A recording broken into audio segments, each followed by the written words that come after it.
ITC जो अब वाकई कई सालों की कंसोलिडेशन के बाद लग रहा है चलना शुरू हुआ है, एक स्लीपिंग जायंट जो जागा है।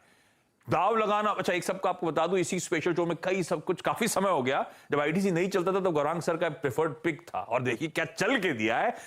गौरांग सर। अब जहां हम खड़े हैं इन दोनों के बीच, पहले एफएमसीजी में तड़का इन्हीं दोनों से रखना है कि नहीं रखना, और अगर इन दोनों के बीच में कंपीट करना है मुझे, इनमें से एक बेहतर विकल्प इस समय कौन सा बनता है? जी हाँ आशीष, मुझे बखूबी याद है, हमने एक शो किया था, यही स्पेशल शो था मेरे ख्याल से, और तब आईटीसी मेरे ख्याल से करीबन 220 के आसपास आकर के थक जाता था, और हमने लक्ष्य दिया था करीबन पौने 200 और 320 का,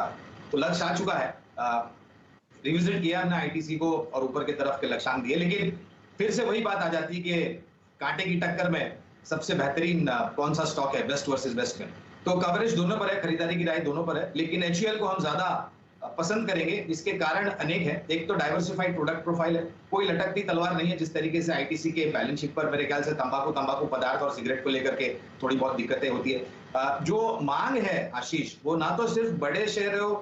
मध्यम शेयरों में से या छोटो शेयरों में से आएगी, लेकिन अच्छी बारिश होने के कारण हमारा पूरा विश्वास है कि ग्रामीण और मध्यम ग्रामीण भारत के जो भाग है, वहां से मेरे ख्याल से बहुत ही बड़े पैमाने पर आपको मांग फिर से लौटते हुए दिखाई देगी, और भारत खपत से चलने वाला देश है। दूसरी तरफ लागत खर्च को लेकर के थोड़ी बहुत तकलीफें पिछले वित्तीय वर्ष में हमने देखी थी, लेकिन अब वो दिक्कतें धीरे धीरे करके दूर हो रही है, जिसके कारणवश मेरे ख्याल से जो मुनाफे का मार्जिन है